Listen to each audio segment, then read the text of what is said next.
இனிமே கண்ணை மூடிட்டு கடலை எண்ணெய் வாங்கலாம். ஏன்னா மந்த்ரா கடலை எண்ணெய் இதயத்தின் தயாரிப்பு. வறுக்க பொரிக்க ஏன் எல்லா சமையலுக்கும் மந்த்ரா தான். மந்த்ரா கடலை எண்ணெய், அபார ருசி, ஆரோக்கியமான உடல் நலம். ஈரான், இஸ்ரேல், அமெரிக்கா நாடுகளுக்கு இடையேயான போர் நீடித்து வருகிறது. இந்தியா உள்ளிட்ட பல நாடுகளுக்கு ஆர்மூஸ் ஜலசந்தி வழியாக தான் வளைகுடா நாடுகளில் இருந்து கச்சா எண்ணெய் கொண்டு வரப்படுகிறது.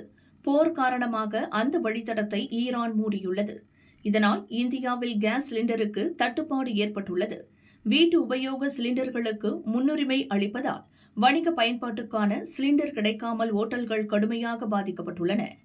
கேஸ் சிலிண்டர் போல் பெட்ரோல், டீசலுக்கும் தட்டுப்பாடு ஏற்பட்டு விடுமோ என்று சிலர் பெட்ரோல் பங்குகளில் கேன்களில் வாங்கி சேமித்து வைக்கின்றனர்.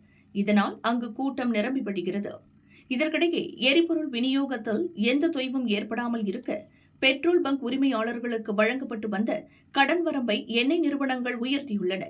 இதன் மூலம் பெட்ரோல் பங்க் உரிமையாளர்களுக்கு ஏற்படும் பணப்புழக்க சிக்கல்கள் தவிர்க்கப்பட்டு பொதுமக்களுக்கு தடையின்றி பெட்ரோல், டீசல் கிடைப்பது உறுதி செய்யப்பட்டுள்ளது.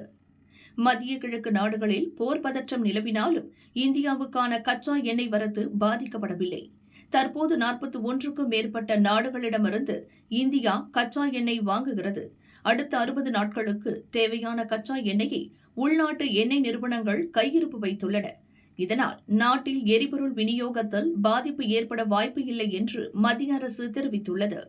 இந்த சூழலில் மத்திய பெட்ரோலியம் மற்றும் இயற்கை எரிவாயு துறை அமைச்சர் ஹர்தீப் சிங் பூரி முக்கிய அறிக்கை ஒன்றை வெளியிட்டுள்ளார். அதில் அவர் கூறியிருப்பதாவது: உலகளாவிய சூழல் தற்போது நிலையற்றதாக இருக்கிறது.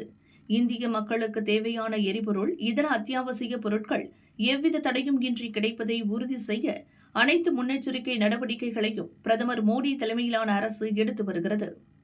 எந்த சவாலையும் எதிர்கொள்ள இந்தியா தயாராக உள்ளது. உலகளவில் ஏற்படும் நெருக்கடி காலங்களில் இந்தியா தொடர்ந்து தனது மன உறுதியை நிரூபித்து வந்துள்ளது. இந்த சூழலில் இந்தியாவில் மீண்டும் லாக்டவுன் அமல்படுத்தப்படும் என்று சமூக வலைதளங்களில் தகவல்கள் பரவி வருகிறது. இது முற்றிலும் பொய்யானவை. இதுபோன்ற தேவையில்லாத வதந்திகளை பரப்பி மக்களிடையே அச்சத்தை ஏற்படுத்துவது மிகவும் பொறுப்பற்ற செயல். எனவே பொதுமக்கள் அமைதியாகவும் பொறுப்புடனும் ஒற்றுமையாகவும் இருக்க வேண்டும் என்று மத்திய அமைச்சர் ஹர்தீப் சிங் பூரி தெரிவித்துள்ளார்.